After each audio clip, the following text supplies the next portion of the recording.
Hello guys and gals. So, I have now read so many comments, I've seen so many people talk about Interstellar that I just couldn't keep this video in me anymore. I needed to get it out because so many people have talked about this movie without truly understanding it. And I'm not accusing people that didn't understand this movie of being stupid in any way. But they've said many things, many people have put out many statements about this movie that make absolute no sense. They have said that they didn't like this movie, they didn't enjoy it because it didn't make sense, because the storytelling was off, because pieces didn't fit in, and I couldn't possibly disagree more. They most probably didn't understand this movie, and my task today is to try and explain this movie to you. If you didn't understand it, or if you didn't understand pieces, analyze it and give my interpretation, and hopefully make you take a second chance on this movie so you can enjoy it more, because I think it's a masterpiece. It's probably the best movie we've had in so many years. It's flawless and it's so intelligent. It's layers upon layers upon layers of interpretation and intelligent storytelling and scientific storytelling. I've been a science geek ever since I was a little child. Science was always my favorite subject at school, so I didn't have a problem with understanding what this movie put forward when I first saw it. And I'm not saying that you're stupid if you didn't understand it. It's so dense that I have no problem if you didn't understand it the first time. Probably 90% of the people that saw it the first time didn't understand it thoroughly. You wouldn't believe the things I've read on the internet and things I've seen people comment on about this movie. Like things so stupid, things that the movie clearly explained, but people didn't get. And it speaks to the density of this movie. In many occasions in this video, I will address very stupid problems, very basic problems, but it's problems that I've truly have people come up with. So I'm not accusing anybody of being stupid. It's just that people have problems with this, and I want to try and explain and get out and make things clear for everybody, because this movie is flawless. The point is, you have to give this movie a second chance, because it makes total sense. It has no storytelling problems, and so many people have said that it's a movie where you will understand where your artistic sensibility lies. If you like this movie, you have a low artistic sensibility. This is so wrong. This movie is a true masterpiece, and I'm going to try and explain it today, so let's get started. So right away the movie starts with the shelf, which is probably the most important part of the film. It is the place where the emotional core of the film lies, and right there you have a movie that is intelligent. It gives you clues and has rewatchability. It has clues and rewatchability. When you see the movie the second time, it opens with the shelf and it will all make sense to you. It's really intelligent. So the next few scenes, we set up the characters, we see who they are, where they live, and we see the world in which they live in. And this is the first scene where we start to get what the movie is about, because we hear Hans Zimmer theme for the first time, as you can hear here. It starts here.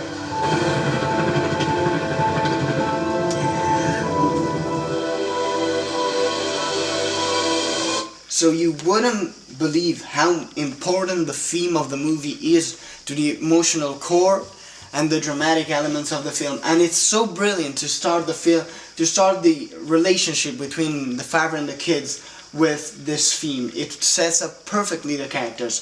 Another thing we see in this scene is the fact that a drone has come down from its orbit. It wasn't supposed to. Why does the drone come down? This is another clue that gets set up very early that will make sense later. I will explain why the drone comes down later in the movie, but just note that it's so important for the fact that the drone comes down in this moment.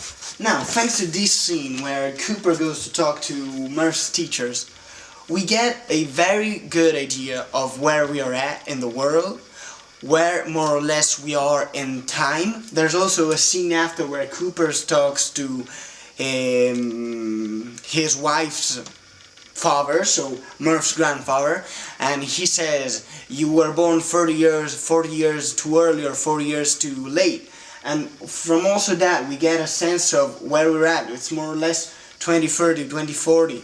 So these scenes are important to set up the world we're living in and the where we're at in time. Another important scene is in the movie is this one. It's another scene like the drone one where we get a very important clue at the start of the movie. Here Cooper gets called by John Lithgow's character, and he says that the tractors of the farm have gone mad. They have no reference. The compass has gone mad, and Cooper can't explain this. He doesn't understand what's going on. It seems that there is some kind of interference with the compasses of the tractors. They're going berserk towards the house, and this is another important clue that I will explain later. It gives us a very, very important setup to what is later explained as what is Cooper will be doing in the Tesseract. So next we have a scene. We have the scene in which the sandstorm comes in, and Cooper comes back and he finds the coordinates of NASA. Okay, obviously if you've seen the film, you know it's Cooper sending himself the coordinates of NASA from the Tesseract. So he comes here and he finds NASA. What happens in here? He finds that NASA is undercover because public opinion wouldn't accept the government spending money on spaceships when everything's going to shit. So, and then after Michael Caine explains him the situation, he gets offered the mission to go and pilot the expedition to save the world. And people seem to have a problem with this. Like, he comes here and 2 hours later, he's leading the mission. So, we live in a post-apocalyptic world, and people don't get it, maybe, that this is actually a post-apocalyptic world. Everybody's farming, there are like no engineers, there's no doctors, everybody's just farming to keep people alive. So the people don't get, there aren't any more pilots of his caliber left. There are maybe 10, 12, how many know? And they say in the film, they didn't even know Cooper was alive. So in what world we're living in? They didn't even know their best pilot was alive. Michael Caine says it, he was their best pilot. And he says the mission would have gone away anyways. That it wouldn't matter if Cooper had come or not. They would have gone anyways. But the pilot they probably had before Cooper, he says, had never left the simulator. So, you know, Cooper, being the brilliant pilot he was, accepts the mission because it's also in his character. He's an adventurer. He's a pioneer. That's what makes his character interesting and defined. It's what defines him. He's a pioneer. And so he accepts the mission. And it makes total sense that Michael Caine asks him, like, what have they got left? A pilot that does never... What's the choice? A pilot that has been only in a simulator, or Cooper, who is an expert pilot? He hasn't been piloting probably in 5 years, but he has got the time to train, and he goes out. Okay. There's also a very good Easter egg in this scene. The William Devane was also the director of mission in the movie Space Cowboys, which is another space movie that's quite a lot of fun. So Cooper gets asked to do the mission, and they depart. Another very, very, very important piece of information that is delivered in the scene, and that like slips away like that, but is vital to understanding this movie, the dynamics of the space travel that Cooper will later go on. When Cooper gets explained later on by Romilly, the wormholes, and they have the meeting, the astronauts, Doyle here, tells him that 3 planets give him hope. 3 planets in the same system, which means 3 planets in the same solar system. This is vital for understanding after how the journey they go on is shaped, which is what I have here and what I will later give, what I will later show you when we get to the space scenes. But just remember, they say it and repeat it. The 3 the free planets that are giving them positive reactions are in the same solar system. This is so important to understanding the movie. So here we are.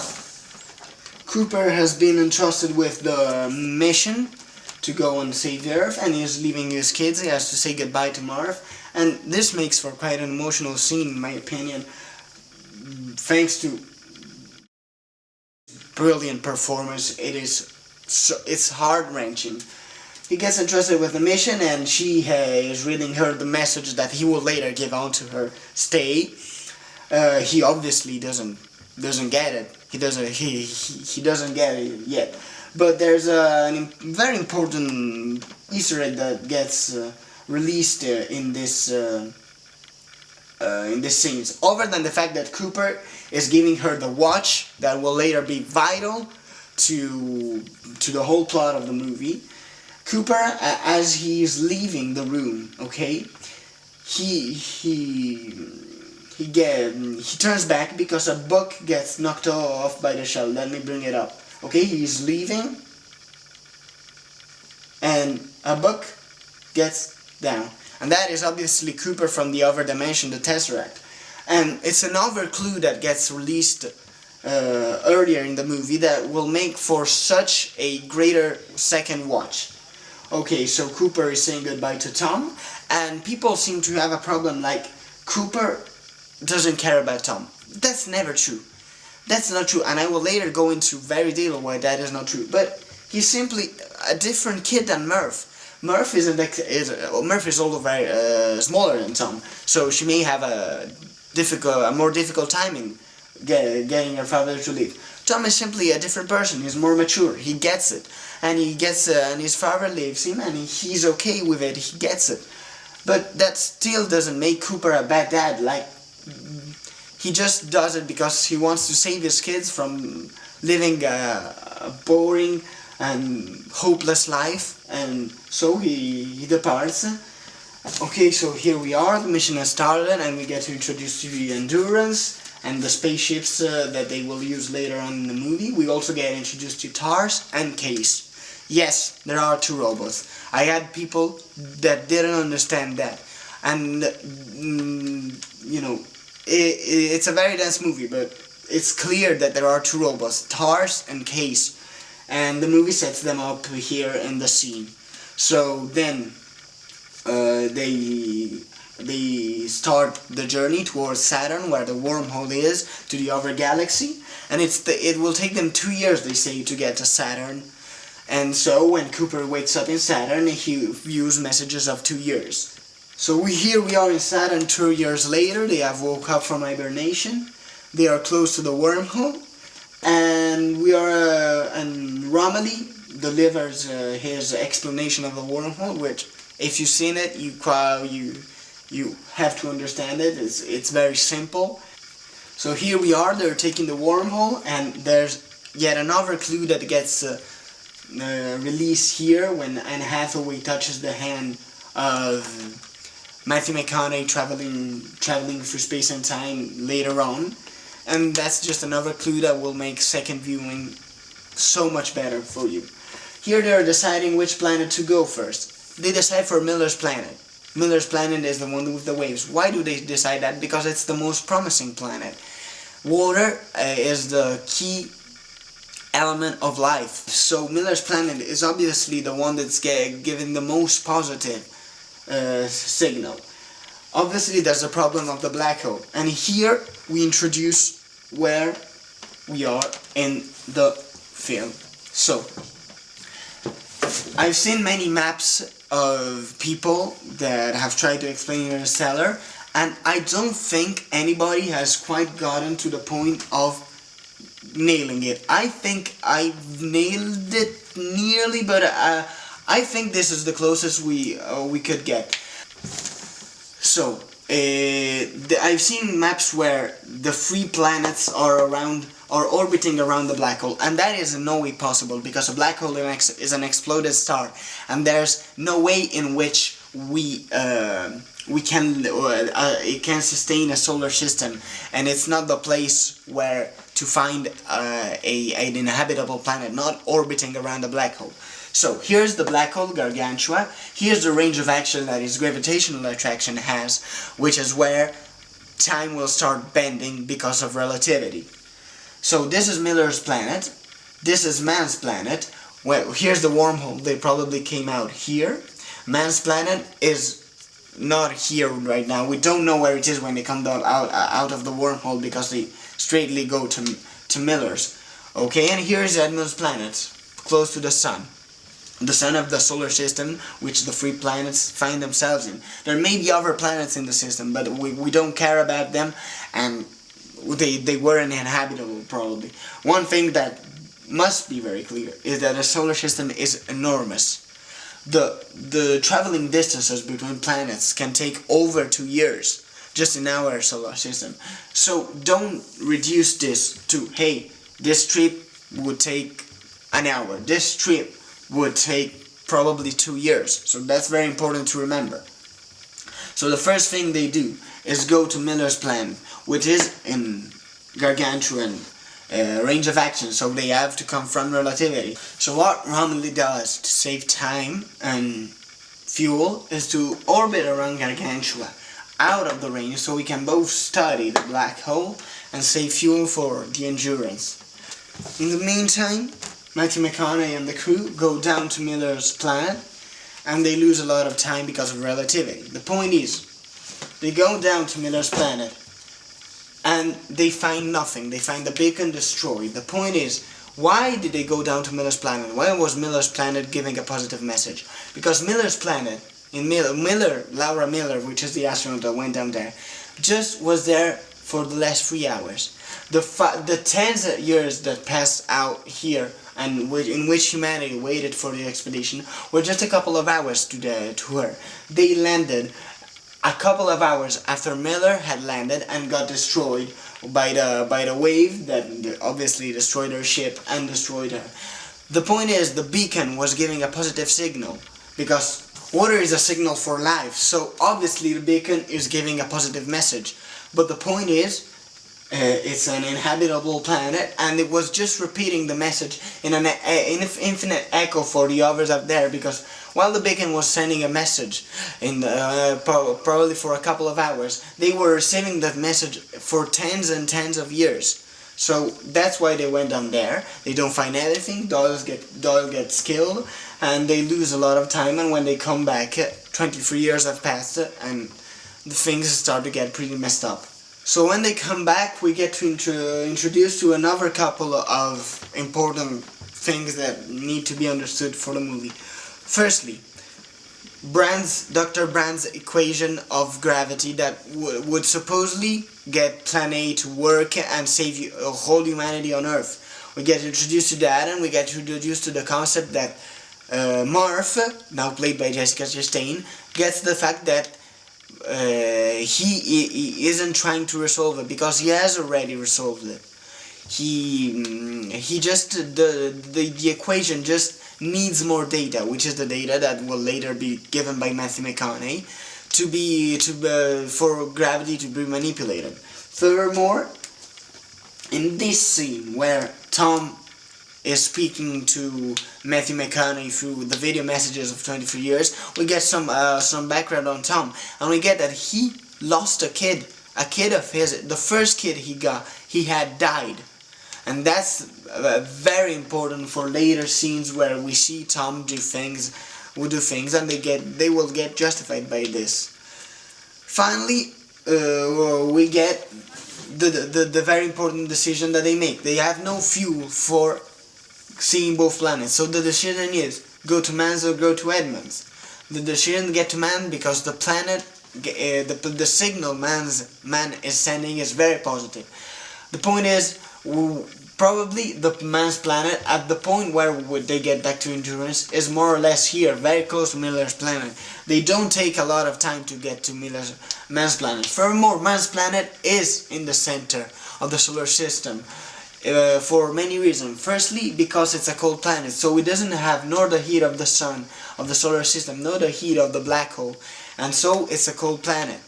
Furthermore, when they get out of Man's planet, which is something that we will get later on, they get attracted immediately to the black hole, which means that it has to be close to Miller's planet. So, now we have come from Miller's planet to man's planet. We are probably here because we take a couple of hours here for the events of the film to unfold. So at this point man is here, and it has to be here because when they leave man's planet they get attracted into Gargantua, so they have to be closer to man's planet. So they get to man's planet, and we discover that Matt Damon, has been lying about his planet for the whole time because he has gone totally mad. So people have complained about this for some reason, but they don't realize the fact that Dr. Man has been in this planet alone for 12, 13 years, alone.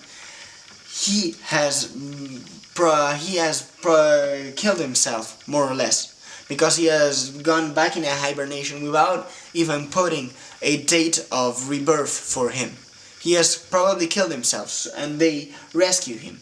The point is that he has gone completely mad, but he still has his reasons to do what he is doing. Because they decide to land here. And they decide, oh, this planet is good because man is lying. They think this planet is good, so they say, hey, we're all gonna stay here. And but Cooper says, hey, no, I'm gonna help you stay here, but I have enough fuel to get back to home. He wants to go back home. There's no more fuel needed to get here because they think this planet is good.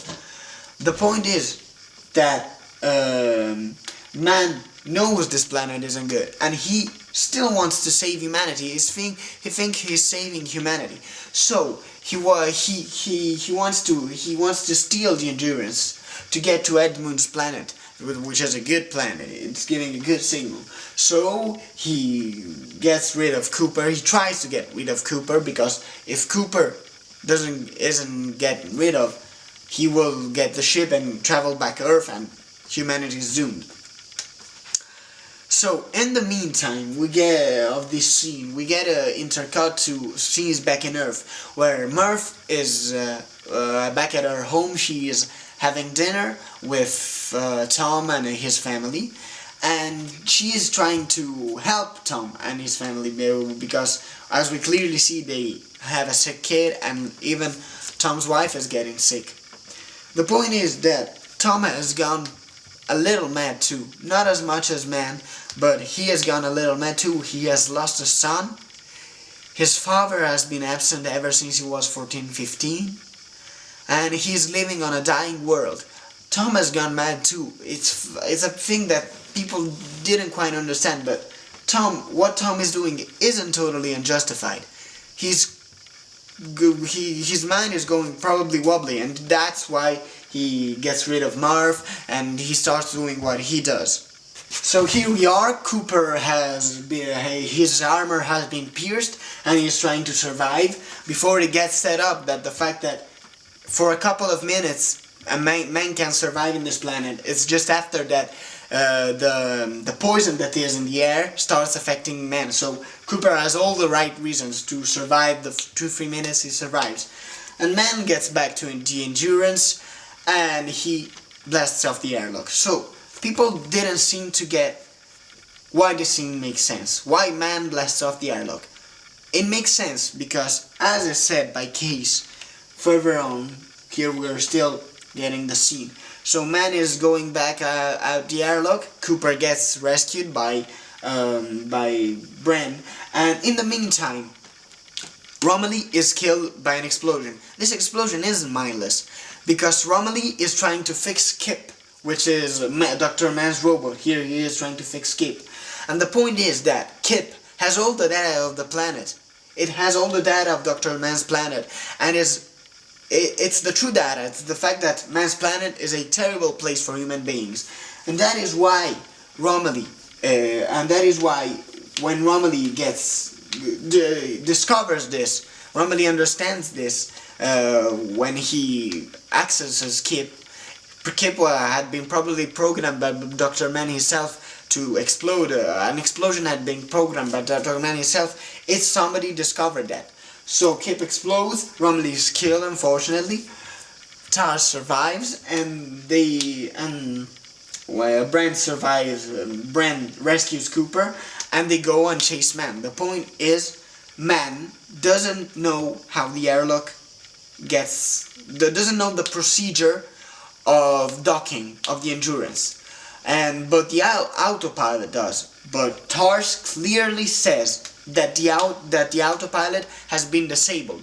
So the point is, Dr. Mann knows how an airlocks work, but he doesn't know the procedure in which he has to he has to dock on the Endurance. That's why the airlock gets blast open, because the autopilot has been disabled, and because Dr. Mann doesn't know the procedure of the Endurance. He overrides the portal, so the point is, he thinks he has attracted, but he has docked, but the point is, autopilot is disabled, so he overrides the portal, and the thing is, he just gets to do this, the portal opens and the airlock is blasted open.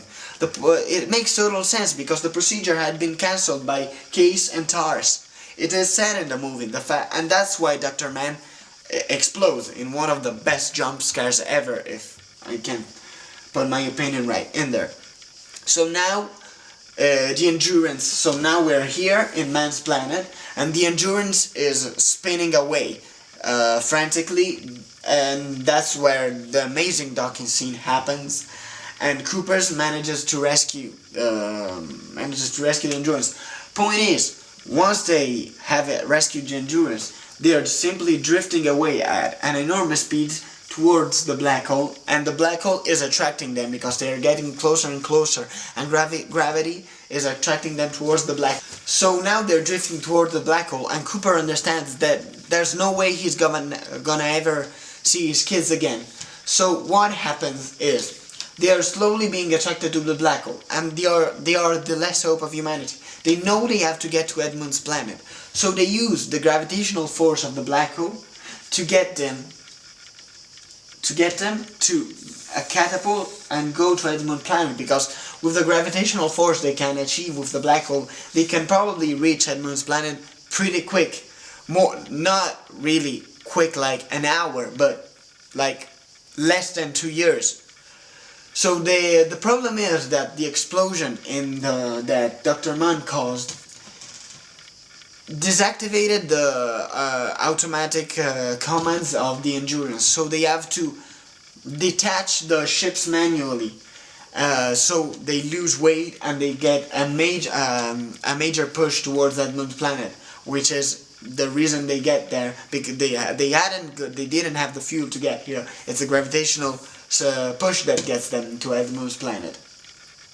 So now they do this, and Cooper detaches.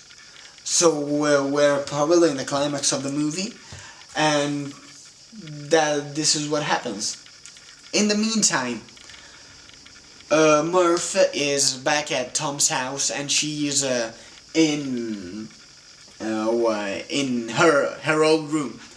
This is not important in time perspective. The point is being that this is not happening at the same time. It's just being intercut at the same time, and it totally makes sense for a narrative and emotional and dramatic reason. The point is, it's not exactly happening in the meantime, because while Cooper is here and time is bending for him, Marv isn't there in the same time. Marv is doing her own thing, and Cooper is doing his thing. They just get intercut dramatically. The thing that happens later in the Tesseract is out of time.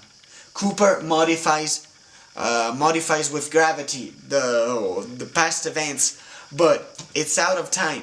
He will modify. It doesn't matter if Cooper would have modified the events 100 years in the future. The events in the past will still have been modified.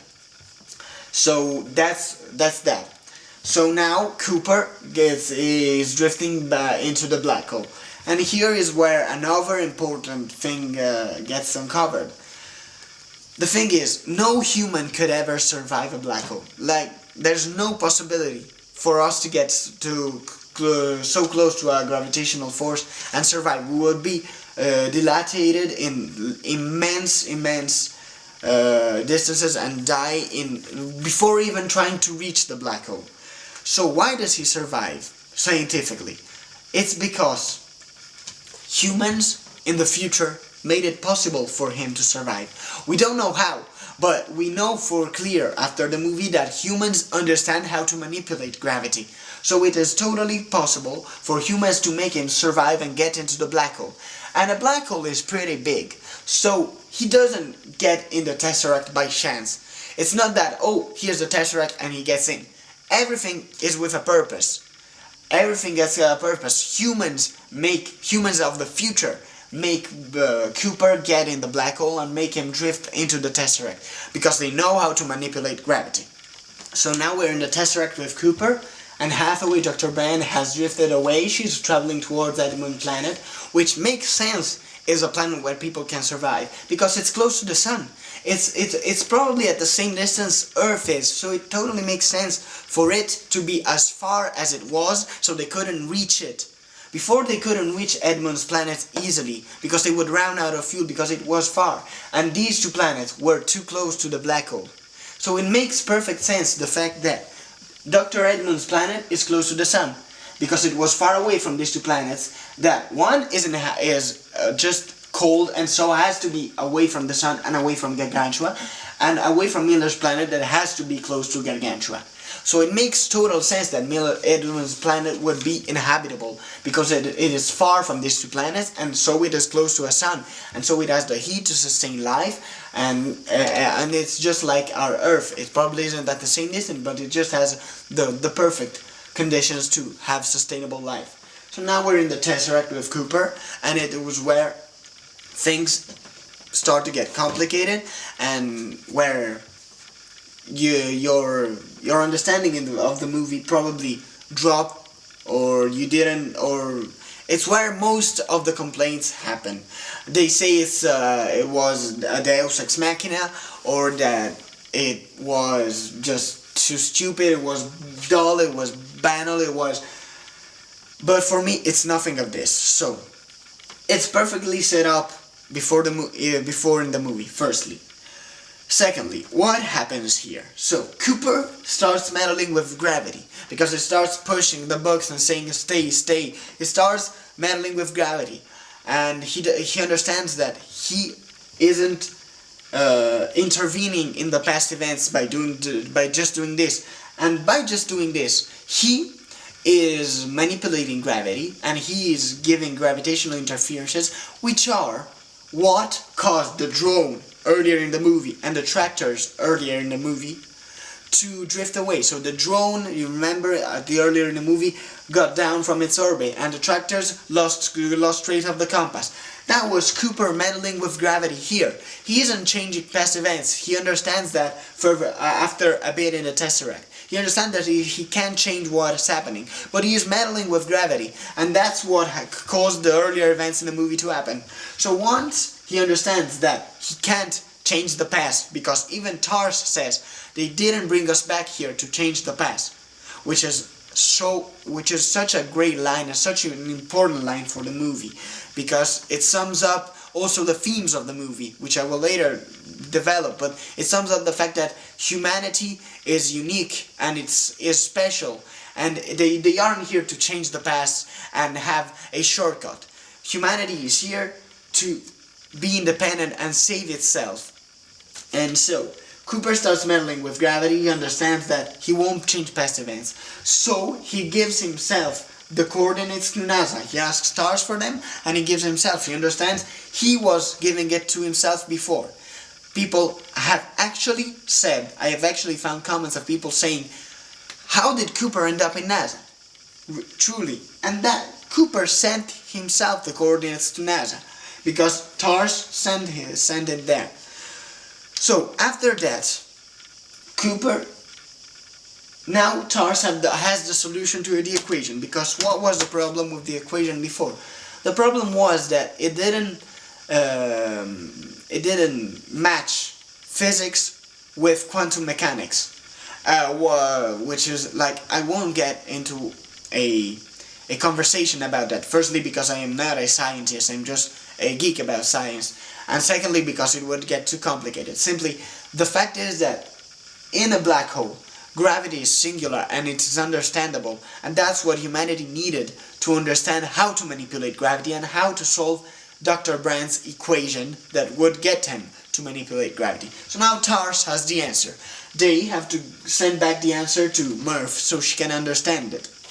So here is where both the rational part of the movie gets solved and the emotional part of the movie gets solved. Firstly, the rational part of the movie in the fact that he sends it back to a watch.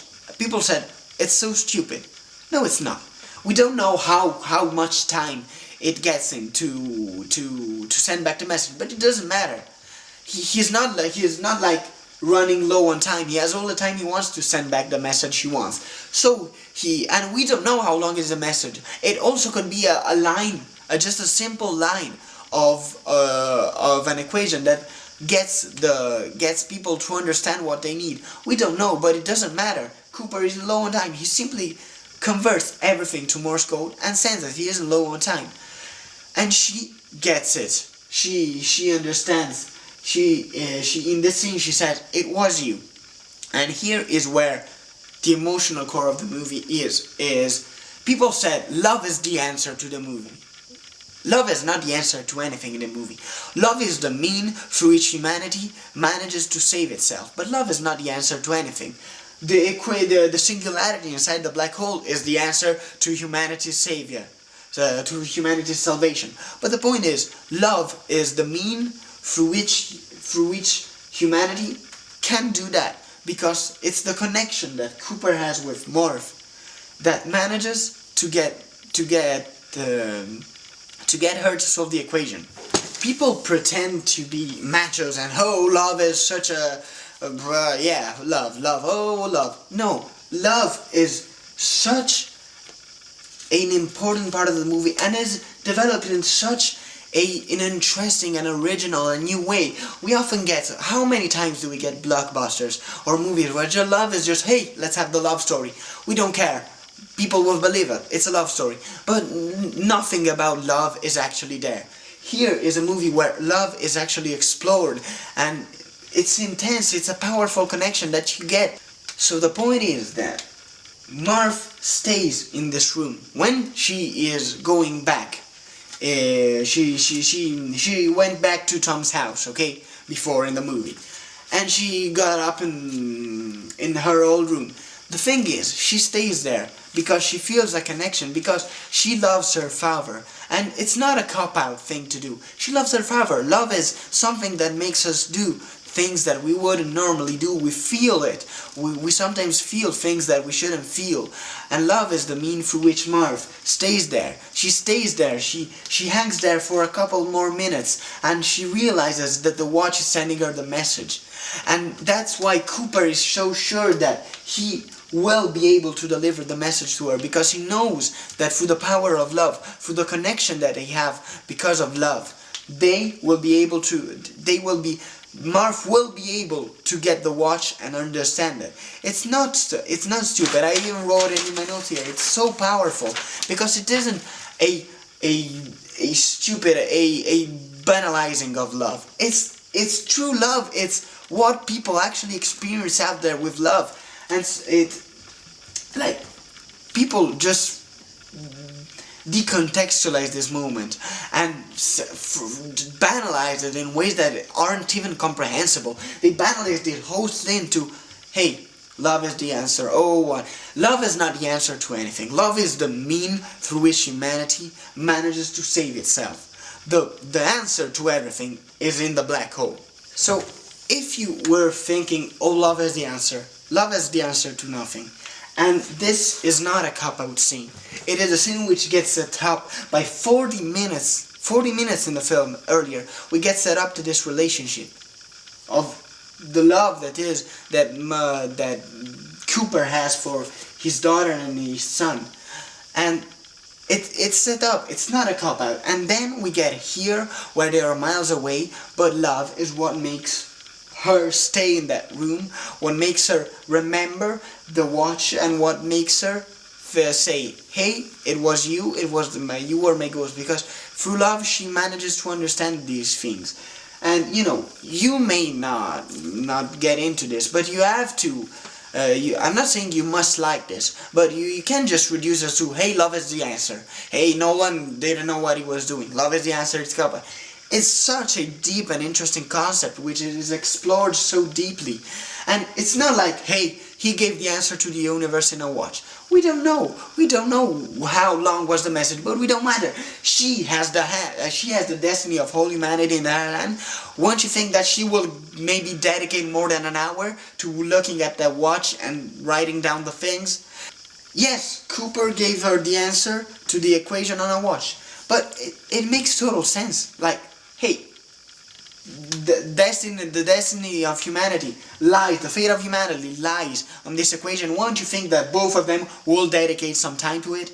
Hey, it's no problem for him to give the message on a watch. Like, what's the problem? It's Morse. You decodify it and it's done.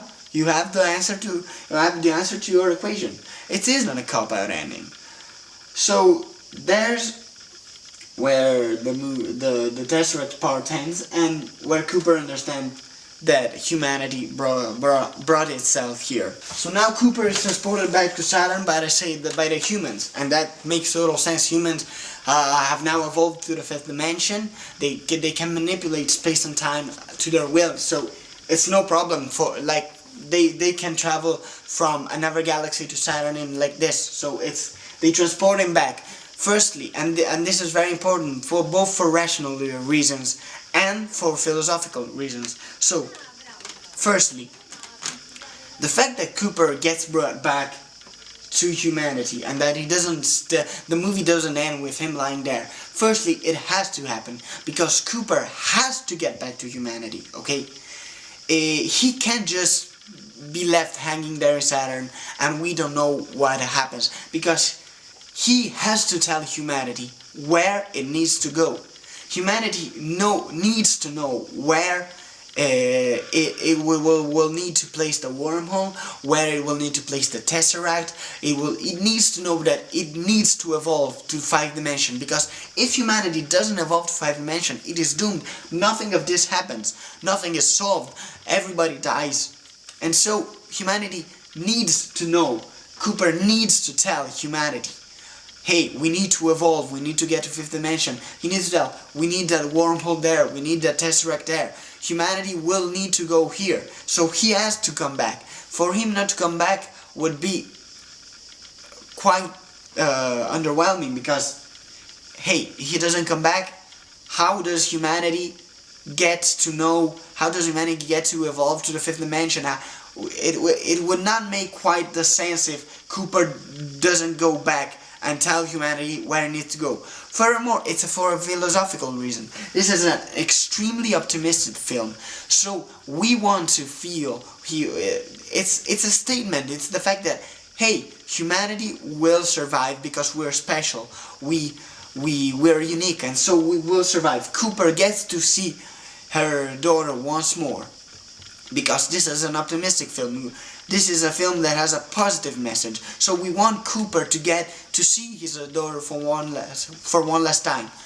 He doesn't get to see Tom. So here comes the another problem that has been addressed, like that Tom wasn't necessary as a character. Okay, maybe yes, but he is there and he isn't wasted. Like people say, hey, Cooper didn't give a shit about Tom. That's not true. Cooper cared about Tom. We see it in the earlier scene. He doesn't treat with favor Marv or Tom. It's just that Tom is a different person than Marv. And the fact is that Tom isn't chosen by the humans to be the one to carry out the equation and everything. Marv is chosen because she is a brilliant human being, as decided by the humans. So Marv gets chosen. Before entering the Tesseract, Cooper always refers to his son as his daughter in plural. He refers to his children. He never says, hey, I need to get back to Marv. He always, hey, I need to get back to my children. Then when he gets in the Tesseract and he sees Marv, then he starts seeing Marv and talking about Marv, because Tom is sidelined as a character, and he gets resolved when Marv comes out and embraces him and, hey, our father saved us. That's a perfect way to end Tom's storyline. He probably dies before Marv, so we don't see him here. He probably is dead when Cooper gets back. So Tom, and it's also another fact that it also speaks, Tom and Dr. Mann speak to the fact that, hey, human can be dicks. The point is that Tom gets redemption. Tom gets embraced by Murph, and he probably in the end gets that, hey, his father saved him. But the fact is that Cooper always cared about Tom as much as Murph. The only point is that, hey, Cooper got only to see Murph when he came back, and Tom got his storyline and his arc perfectly. It's the fact that he was a different person than Murph, and he wasn't chosen to be the savior of humanity. That's just like that, okay? The other thing is the fact that Cooper, in the end, goes back to Dr. Brand's planet. And people, hey, he has been waiting this whole time to see his daughter, he sees her, and then he goes back. Yes, that's who Cooper is. That's who Cooper is. That's what makes his character interesting. That is why he decides to leave Earth and his children in the first place. Because he's, as I said earlier, he's a pioneer. He's an adventurer. And he doesn't want to see his daughter die. He wants to go and reach Brand. He wants to see where humanity is going. Like, it would not make his character wouldn't make sense if he just decided, hey, yeah, I'm just gonna hang around here, I'm done.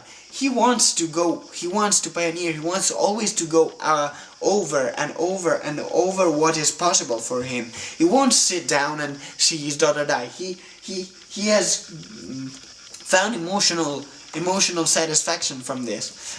And from seeing his daughter one last time. He maintained his promise, and now he has to go away. He has to see where humanity is going.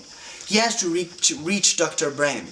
Like, it's an emotional connection that is established in the movie between Dr. Brand and Cooper. When Dr. Brand is saying goodbye to Cooper, she's nervous, she's desperate, because a connection had grown there. So it's not a cop-out, hey, he goes away, because that's who he is, that's who Cooper is. So I think that sums it up. I think I've explained possibly everything that is to explain in the movie. I don't believe I've left things behind.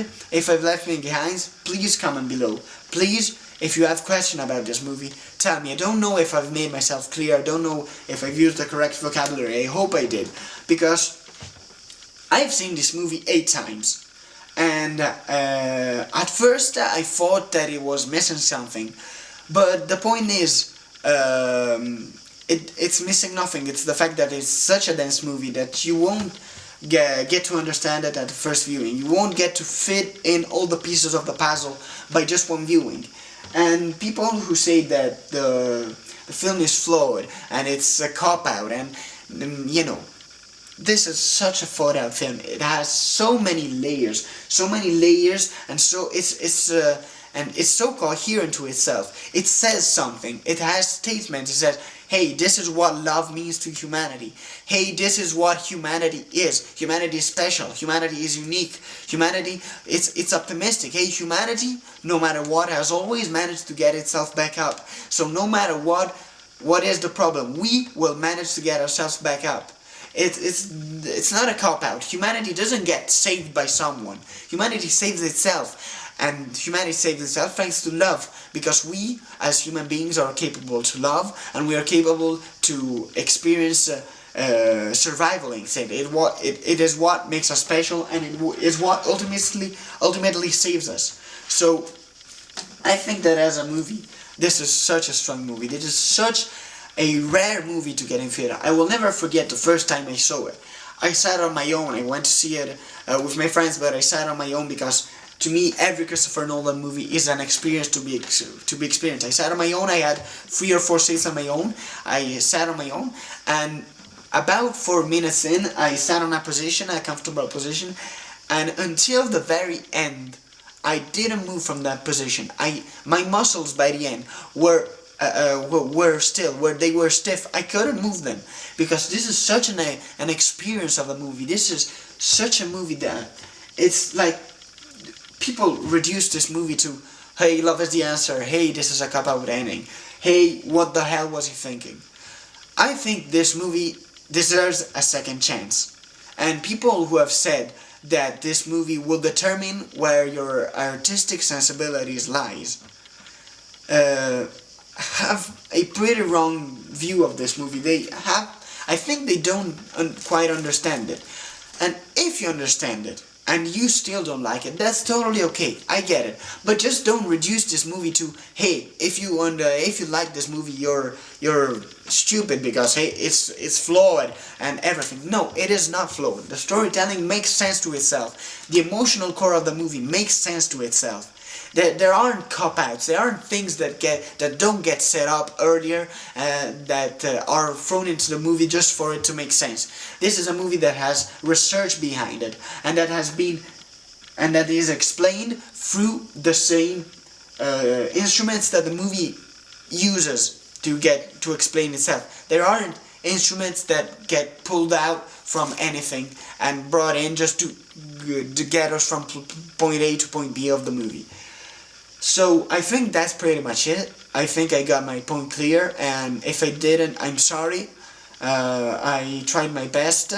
I hope you understood Interstellar. Please, again, if you still don't think you're understanding something, please tell me. I think I will show you this one last time. I think this is the closest I've reached to an explanation of where the movie takes place. I've seen other drawings in the internet, but some don't quite make sense, like the one that has the three planets orbiting Gargantua. That is scientifically impossible. Like for a planet to orbit a black hole is possible, but it would not make sense to go and inhabit a planet, and it would probably be inhabitable itself. So that's pretty much it. I hope I got everything out of the way. So see you next time. Ciao.